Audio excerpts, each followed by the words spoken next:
우리 하나님의 말씀 듣겠습니다. 에베소서 4장 25절에서 32절 말씀 함께 합니다. 그런즉 거짓을 버리고 각각 그 이웃과 더불어 참된 것을 말하라.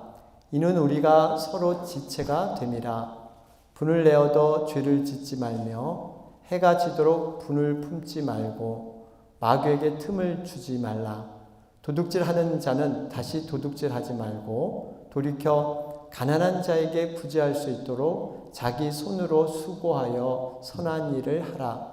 무릇 더러운 말은 너희 입 밖에도 내지 말고 오직 덕을 세우는데 소용되는 대로 선한 말을 하여 듣는 자들에게 은혜를 끼치게 하라. 하나님의 성령을 근심하게 하지 말라. 그 안에서 너희가 구원의 날까지 인치심을 받았느니라. 너희는 모든 악독과 노함과 분냄과 떠드는 것과 비방하는 것을 모든 악의와 함께 버리고 서로 친절하게 하며 불쌍히 여기며 서로 용서하기를 하나님이 그리스도 안에서 너희를 용서하심과 같이 하라. 아멘. 할렐루야. 예. 저는 여러분들 제가 말씀드렸지만 휴스턴 잘 다녀왔고요. 여러분들 제가 있는 동안 우리 성도님들의 기도가 얼마나 중요한가, 또 기도의 능력이 얼마나 이렇게 정말 이 땅에서도 이렇게 작용하는가 하는 것들을 체험하게 됐습니다. 제가 출타한 가운데서도 여러분들이 주일 예배를 굉장히 하나님 은혜 안에서 잘 드렸다는 그러한 말씀을 들었습니다. 이게 얼마나 감사한지 모릅니다. 사실 우리 한 분 한 분이 우리 몸된 우리 교회를 사랑하는 마음, 또 중보기도, 내가 예배자로 쓰고자 하는 이런 마음들이 이렇게 모여서 여러분 귀한 또 은혜의 예배가 되지 않았나 생각을 하게 됩니다. 정말 우리에게 살고 있는 건 너무나 좋습니다. 저희가 가고인데 휴선에 갔을 때 마침 이상 기온이 와서요.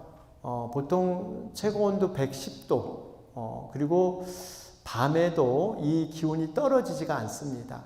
보통은 90도, 이렇게 되는 기온. 여기까지는 괜찮은데 문제는 습도입니다. 습도.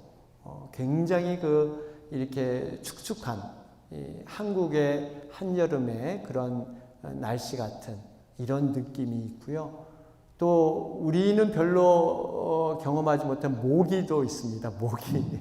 그래서 모기 향을 이렇게 피는 또 그런 일이 있습니다.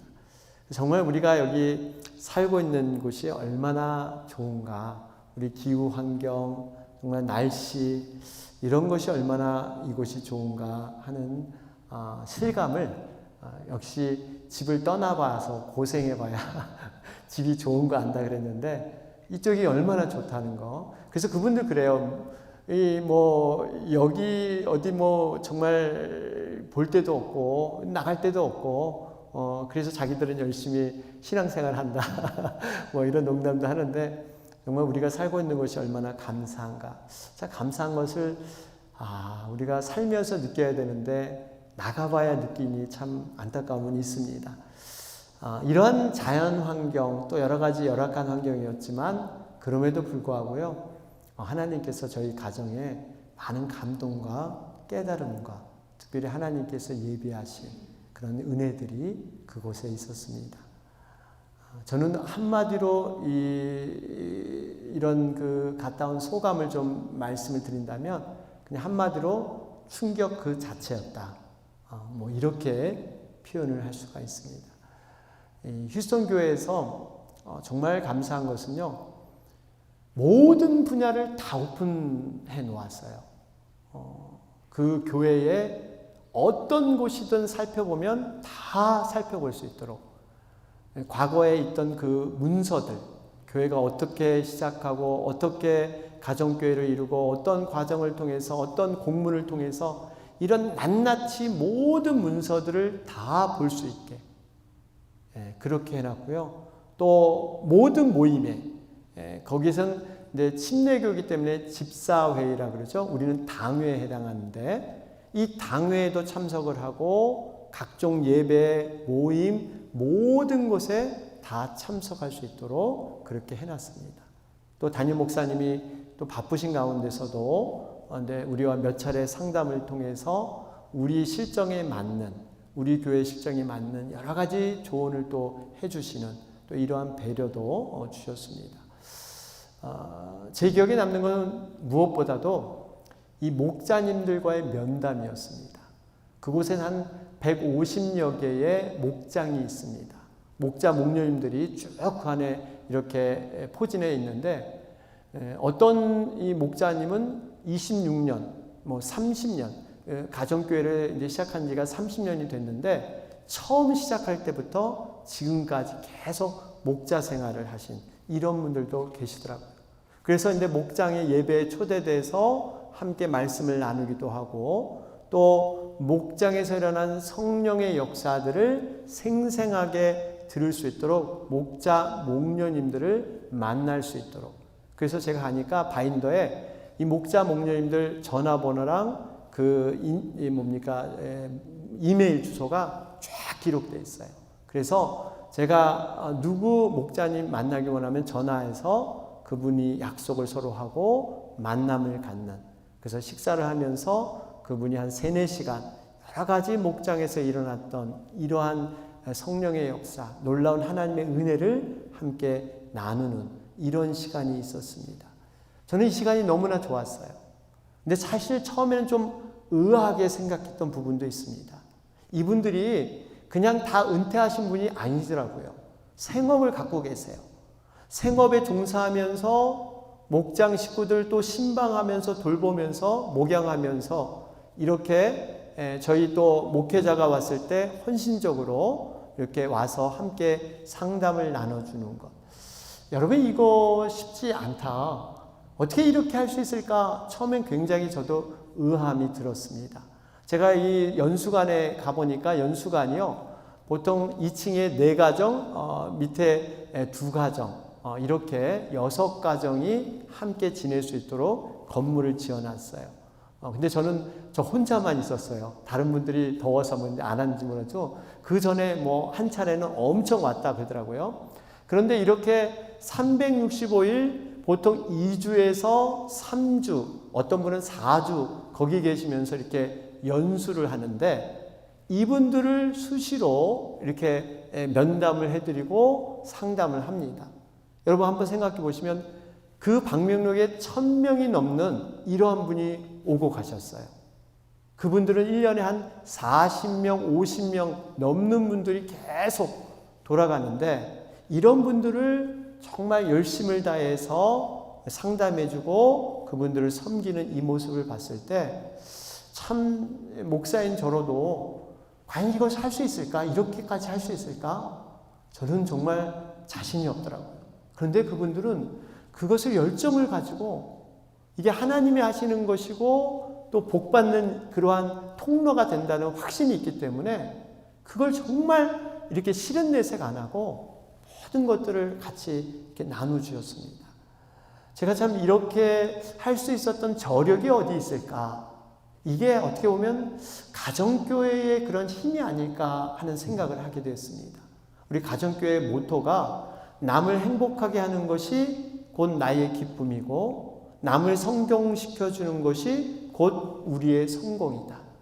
결국 이 섬김을 바탕으로 남을 행복하게 해주고 남이 기뻐하는 모습이 나의 기쁨이기 때문에 이러한 원리에서 이분들이 하지 않나 생각을 하면서, 제가 이렇게 만남을 가지면서 확실히 느끼는 것은 이분들은 참 천국에 대한 상급과 보상, 분명히 이 땅에서 뿌렸던 모든 그런 헌신의 흔적들이 반드시 하늘에서 이루어지며 또 이 땅에서도 응답되는 역사들을 그분들 갖고 있더라고요. 목장에 가보면 다들 이 간증의 사례들이 있어요. 그것이 이 땅에서도 이루어지는 역사들. 참 이걸 보면서 정말 하나님의 이렇게까지 하시는구나, 이렇게 일하시는구나 하는 것들을 보게 됐습니다. 제가 이 목장 방문해서 느낀 것이 뭐냐면 기도의 능력이었습니다. 기도의 능력. 제가 목회자 코너에도 잠깐 실어놨지만 제가 가장 도전을 받은 것은 기도해야겠다. 기도의 시간을 늘려서 정말 하나님 앞에 더욱더 이렇게 부르짖어야겠다 하는 그런 결심을 서게 됐습니다.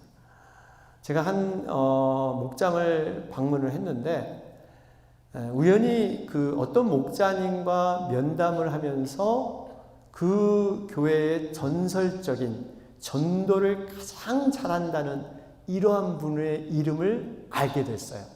참 우연히 알게 됐는데 근데 이분을 제가 꼭 만나고 싶더라고요.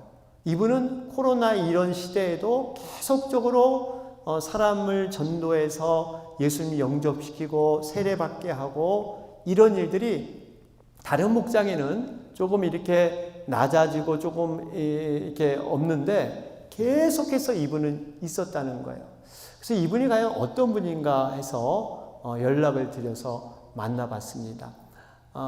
이분의 성함이 이미숙 목녀님이세요. 이미숙 목녀님인데 이분이 이제 그 목장에 초대돼서 그 목장을 제가 가보지 않았습니까? 가봤는데 이 성함을 이렇게 같이 나누는데 보니까 귀에 익은 이름들이 굉장히 많더라고요. 이분 목녀 이름이 이미숙, 거기에 중에 목원이 김수희, 그 다음에 현숙, 이런 이름들이 있어요. 그래서 내가 이게 가수 목장인가 농담 삼아 연예인 목장이라고 이렇게 했는데 근데 그분들의 사연이 구구절절해요. 이 김수희라는 분은요 50년 동안 불교 신자였어요. 불교 중에서도 신도협회 신도회장인가요? 불교 신도회장. 완전히 골수분자. 이분이 우연히 마켓에서 만나서 이분 전도를 받고 변화돼서 영접을 하고 세례를 받았어요. 제가 있는 주일날 세례를 받더라고요. 이런 역사들이 있는가 하면 또 어떤 분은 정말 이 어떤 중독에 걸려가지고 이 정말 마약 중독도 있고 어떤 갬블링에 빠져가지고 그런 분도 계시고 심하게는 동성애자까지도 이분이 이렇게 만나서 예수님을 영접케 하는 이런 일도 있었습니다. 놀라운 것은 그 가정이 어려운 외도에서 이러한 일을 통해서 이것이 돌아오기도 하고 병이 낫는 것 정말 취직이 안 됐는데 취직이 되고 이런 역사들이 많으니까 처음 온 분들이 어떤 말씀으로 뭔가 예수님을 만난 게 아니라 실제적인 이러한 능력이 일어나고 기적이 일어나니까 이분들이 그 믿음을 갖고 예수님을 영접하게 되는 이러한 케이스. 내가 보고 깜짝 놀랐어요. 한 번에 이분이 이제 저희를 이렇게 데리러 차가 없으니까 이렇게 이제 목장 방문하기 위해서 갔는데 이 차가 굉장히 더러워져 있더라고요. 그러니까 뒷자리에 앉았는데 쌀이 이렇게 떨어져 있어요. 그래서 제가 속으로 청소를 잘 안 하시나 보다 이렇게 생각을 하고 탔습니다. 그런데 나중에 얘기를 들어보니까 다른 분을 통해서 얘기를 들었는데 이 목녀님은 항상 차에다가 쌀이라든지 고추장, 된장 이런 걸 싣고 다니면서 사람을 만나면 뭐라도 주면서 이제 식사하자고 한번 만나자고 뭐라도 자꾸 안겨주는 거예요. 그랬더니 쌀을 거기다 이렇게 해가지고 쌀이 터져가지고 아마 그게 쌀을 놓은 거예요. 이런 그 전도의 열심이 있더라고요. 하나는 그 전설적인 얘기인데 저도 이분이 이런 얘기를 해요. 다른 분이 이제 얘기를 해주는데 이분에 대한 전설적인 얘기가 뭐냐면 옛날에 오래된 얘기인데 이분이 자기 그 어린아이인 그 초등학생 아들을 데리고 어떤 그 아파트에 찾아갔습니다. 이 아파트에는 누가 사냐면 VIP로 이분이 전도하고자 하는 이런 돕는 그 아파트에 있는 그 집을 찾아갔어요. 그래서 아들이랑 찾아갔더니 아들이 딱 그 집에 들어가더니 하는 말이 이렇게 얘기를 했다고 해요. 엄마, 우리 이 집으로 이사 와? 언제 이사 오는데? 그러니까 이 엄마가 너무 기가 막혀서 야, 무슨 우리가 이사 오니? 우리 이사 온 지 얼마 안 됐어. 여기 우리 집 아니야. 그러면서 하는 말이 그 아들이 이런 말을 했다고 합니다. 그런데 왜 여기 우리 집에 있는 물건이 여기 왜 다 와 있어? 그러니까 이게 무슨 의미냐면 정말 자기가 사랑으로 이 필요한 거 있으면 자기 집에서 뭘 갖다 주고 이러니까 아들 눈에 이런 눈에 익은 것들이 거기에 가 있는 거예요. 그 아들은 여기 이사 오느냐고 이런 사랑을 하는 거예요. 그래서 저도 보면서 여러분 저도 이렇게 못하겠어요. 근데 도전은 되더라고요. 솔직히 목사인 저도 못하는데 여러분들 보고 부담 갖지 마세요. 절대 못합니다. 이렇게 못해요. 그런데 이런 분들도 있더라고요. 그래서 목장을 4개를 해요. 4개를. 요일별로 하면서 4개를 하는데 우리가 식사하고 잠시 디저트 먹으러 빙수집에 가는데 거기서도 또 전도를 해요. 그 일하시는 여자분을 그 학생인데 그 뭐 코리안이냐고 묻더니 기어이 전화번호를 따가지고 다음에 식사 한번 하자 그래가지고 또 거기서 사람을 찾아내더라고요. 근데 이거 보면서 와 너무 이렇게까지 열정이 있을까. 그런데 제가 더욱 신기한 것은요. 이분이 전도를 많이 한다 그래서 제가 만났는데 기대를 했습니다. 나름대로 노하우가 있고 나름대로 뭔가 인격적으로 훌륭할 줄 알았는데 아니더라고요. 이분 말도 급하고요. 성격도 급하고 충청도 사투리 쓰면서 한 말 또 하고 한 말 또 하고 정말 같이 식사를 하는데 제가 이걸 입으로 먹는지 뭐 귀로 먹는지 정신이 없어요. 정신이. 떨어뜨리고 뭐하고 그런데도요. 하나님이 역사하시더라고요. 그 안에 목장에 대학 교수도 와 계시고 이 뭐 글을 못 배운 그런 분도 계시고 여러 층의 사람들이 그 목장에 있는 걸 보면서 제가 와 이게 기도의 역사고 하나님께서 이렇게까지 일을 하실까? 이게 가능할까? 제가 퀘스천을 가면서 어쨌든 기도해야겠다 하는 이러한 결단을 제가 하게 됐습니다. 여러분 정말 하나님께서 이런 일들을 하실 때 성령의 역사들이 정말 교회 가운데 일어나고 정말 놀라운 능력이 나타난다는 것을 제가 다시 실감하게 됐어요. 우리가 이 세심한 것, 작은 것도 여러분 기도해야 됩니다. 아주 작은 것을 기도해야 돼요. 차가 고장났으면 차 고쳐달라고 기도해야 돼요. 뭔가 집에서 뭔가 문제 있어 그거 위해서 기도해야 됩니다. 이런 기도를 할 때 하나님께서요 더 큰 기도를 하게 하시고 그 능력과 하나님의 살아계심을 그 기도를 통해서 응답받게 하는 것. 여러분 이럴 때 우리는 하나님을 체험하게 될 줄로 믿습니다. 그래서 좀 더 구체적으로 기도해야겠다 그런 결단이 들더라고요.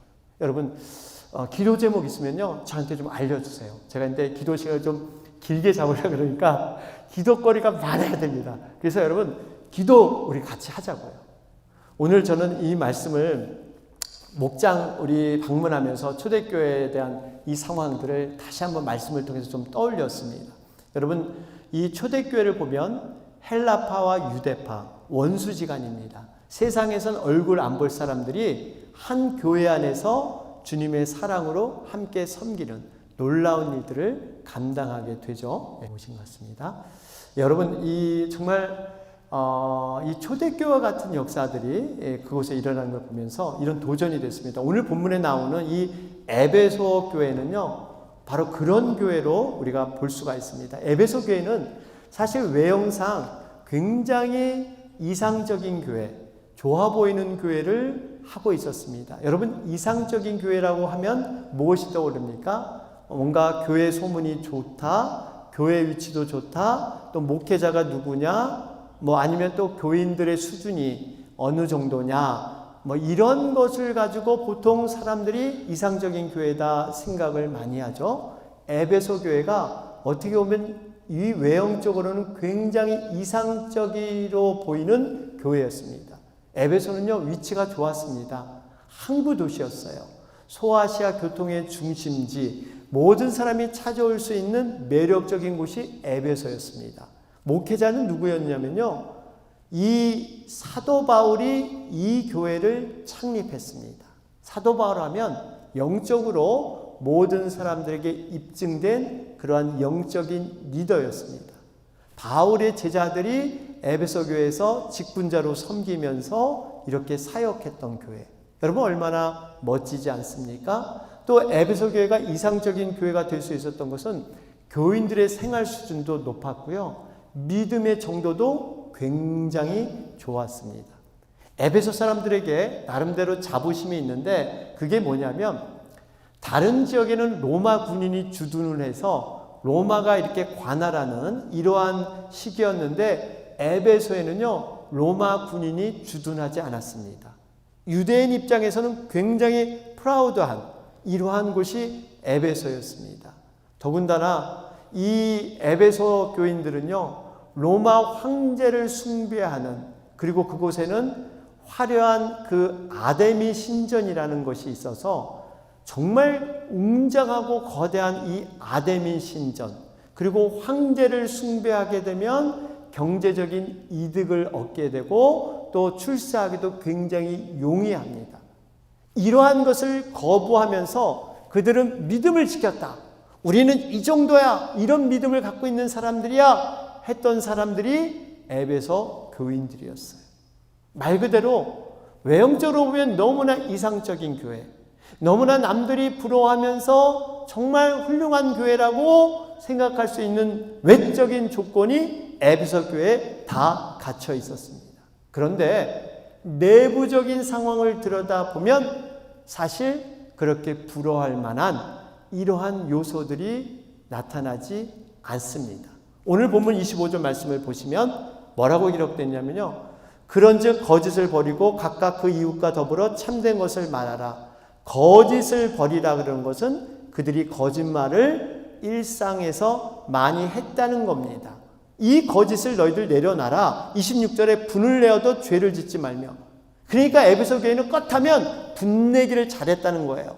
혈기 부리는 사람이 많았다는 겁니다. 그리고 28절은 더욱 심한 질책이 나옵니다.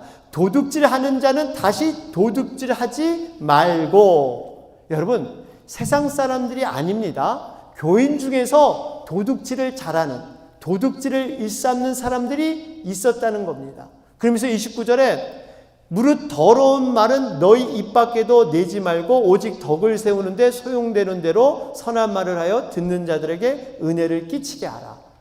더러운 말, 그러니까 이들은 껐하면 남 흉보고 정말 세상적인 음담패설까지 이런 사람들이 바로 에베소 교인이었다. 지금 이렇게 기록되어 있습니다.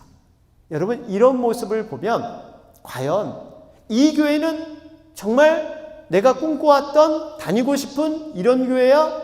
정말 이상적인 교회야? 부러워하는 교회야? 여러분, 이렇게 대답하실 분은 한 사람도 없을 겁니다. 내부를 보면 이런 어려움과 이런 부족함이 나타나고 있어요. 그런데 놀라운 것은요, 하나님께서 어떻게 보면 이렇게 부족한 에베소 교회지만 이 교회를 통해서 하나님이 큰 일을 이루어 내십니다.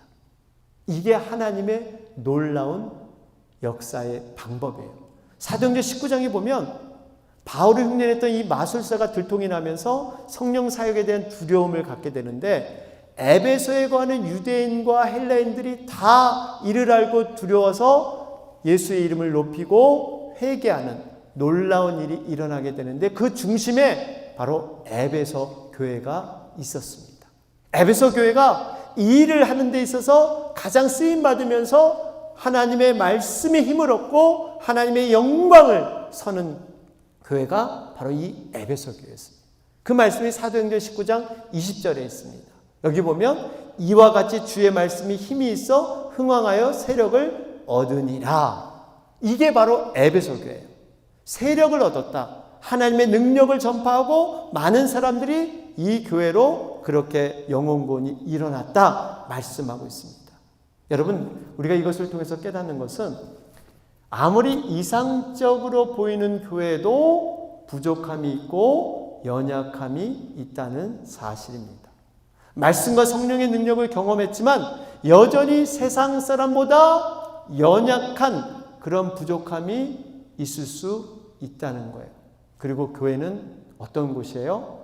어떤 성인군자들, 정말 모든 인격이 훌륭하고 모든 것을 갖춘 사람이 모인 것이 아니라 하나님께서 초청한 죄인들이 모여서 천국 백성으로 훈련되는 이러한 용광로와 같은 그러한 것이 교회라는 사실입니다.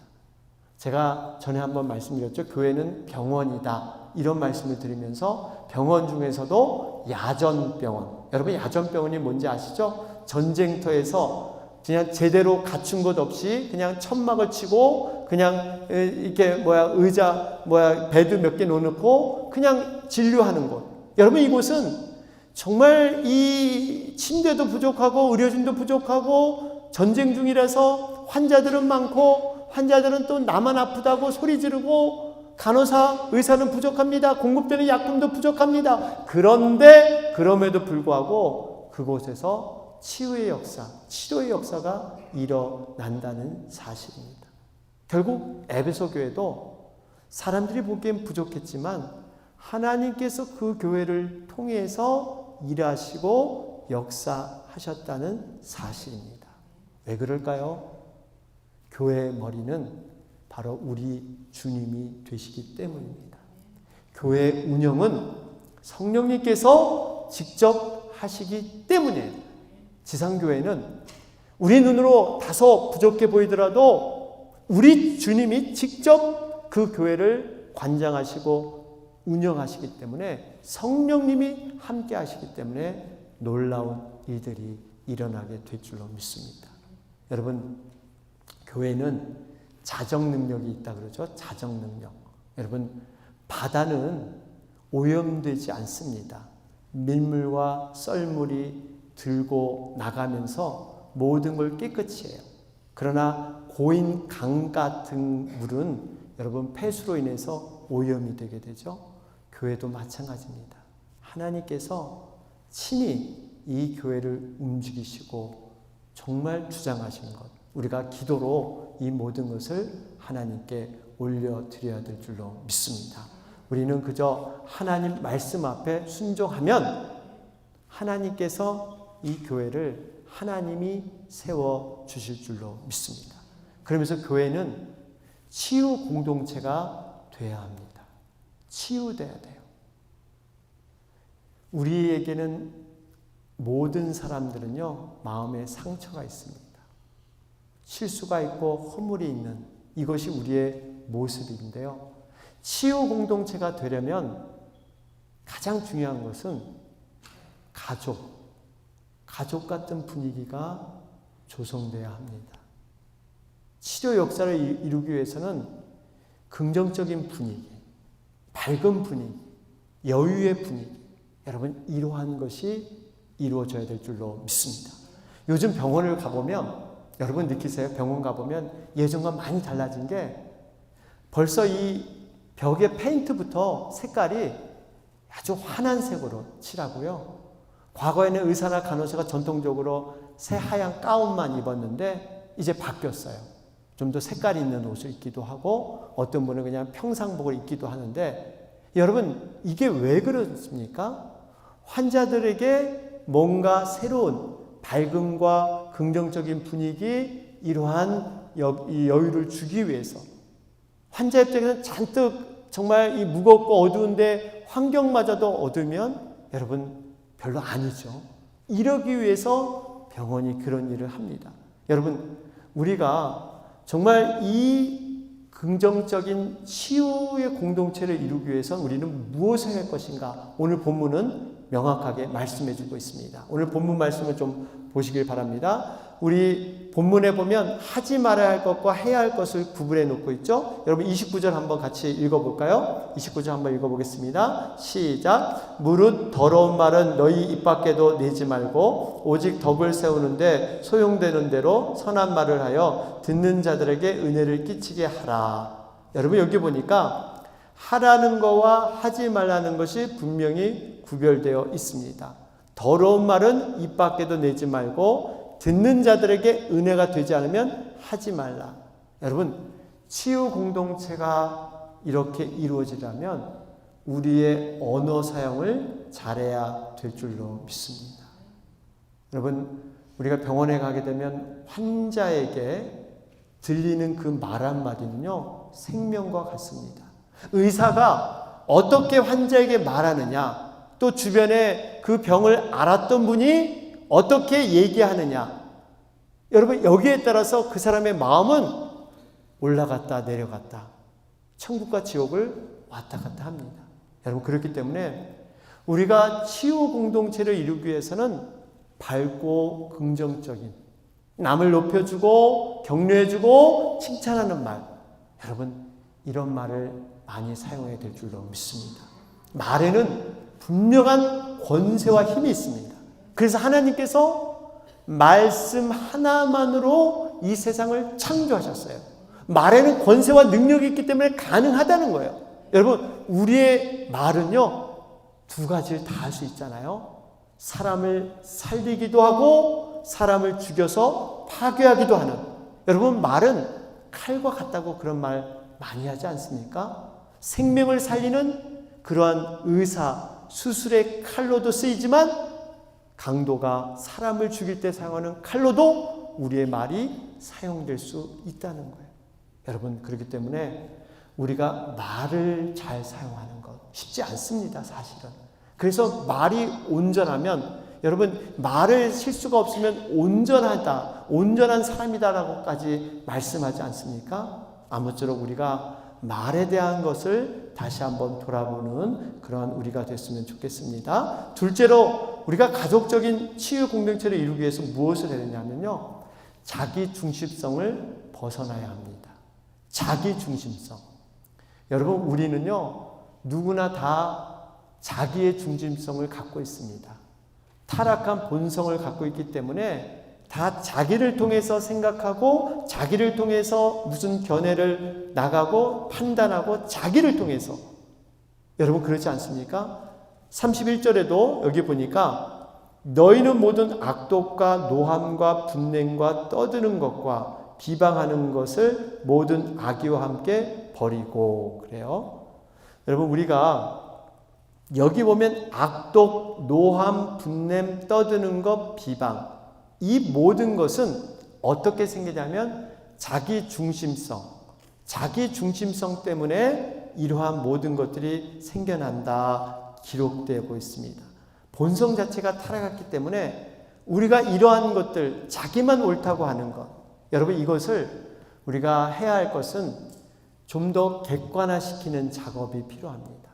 모든 상황과 사건에서 이것을 내 중심성을 버리고 객관화하는 것, 내 생각, 내 의견, 내 상황을 내려놓고 우리가 기도하는 가운데 성령님의 음성을 듣고 하나님의 말씀을 생각해 보고, 그런 다음에 이것이 옳은 것인가, 여러분, 이런 것들을 돌아볼 필요가 있습니다. 어떻게 보면 이것이 영적 싸움입니다. 영적 싸움은 우리가 외부적인 것과 싸우는 것이 아니라 내 자신의 것부터 시작한다는 사실이에요. 나의 본성, 죄된 본성과 싸움. 여러분, 이 싸움을 하게 되면 반드시 성령님께서 우리를 도와주실 줄로 믿습니다. 반드시 도와주세요.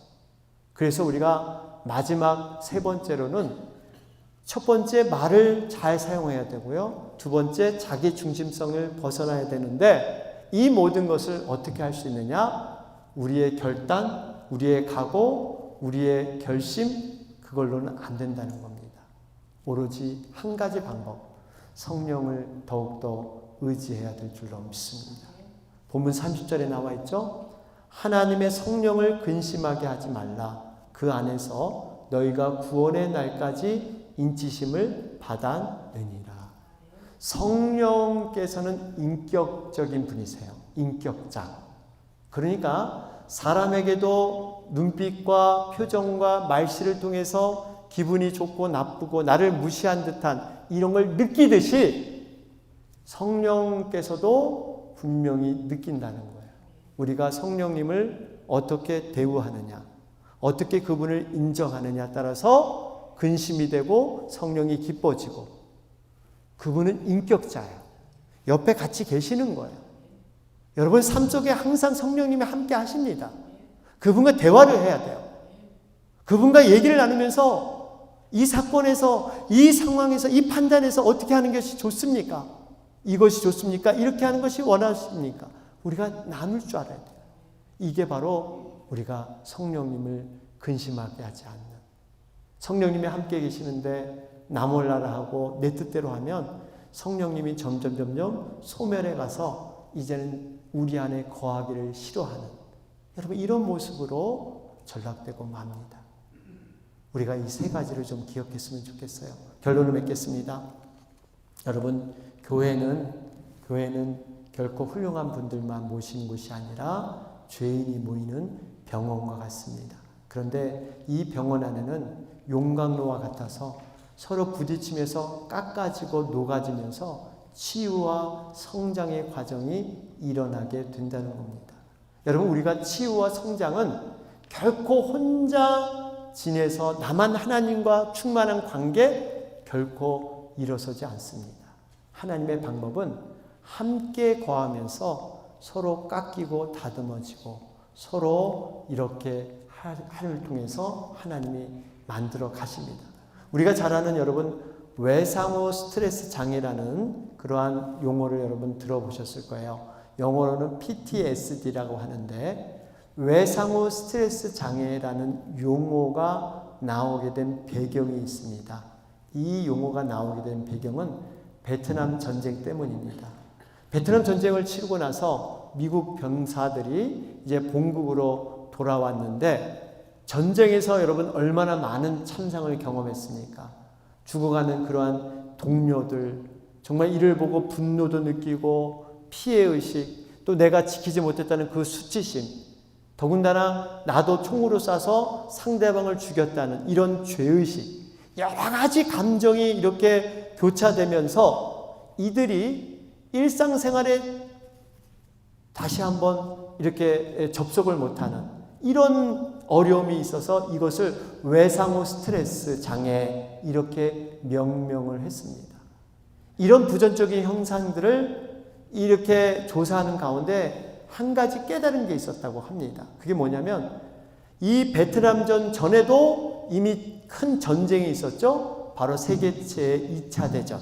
몇십 년 전에 있었던 전쟁인데 이분들이 사회에 왔을 때와 베트남을 끝내고 왔던 이 군인들 사이에는 굉장히 큰 차이가 있었습니다. 여기는 굉장히 사회적인 문제가 많았는데 2차 대전을 마치고 온 분들은 그 인원에 비해서 별로 어려움이 없었어요. 이게 왜 그런가 한번 연구를 해봤더니 한 가지 딱 차이가 있었다고 합니다. 베트남전에 참전한 군인들은 본국으로 올 때 비행기를 타고 왔다고 합니다. 몇 시간 만에 본국에 도착을 하고 집으로 돌아갔어요. 근데 2차 대전에 참전한 군인들은 배를 타고 오니까 수개월 동안 그들이 함께 배에 거하면서 많은 대화를 나눴어요. 전쟁에서 겪었던 상실과 아픔, 고통, 자신이 사람을 죽일 수밖에 없었던 이러한 일들, 죄의식, 여러 가지 그 얘기를 나누면서 자연 치유가 돼서 사회에 돌아왔을 때 덜 문제가 되는 이런 일이 있었다고 합니다.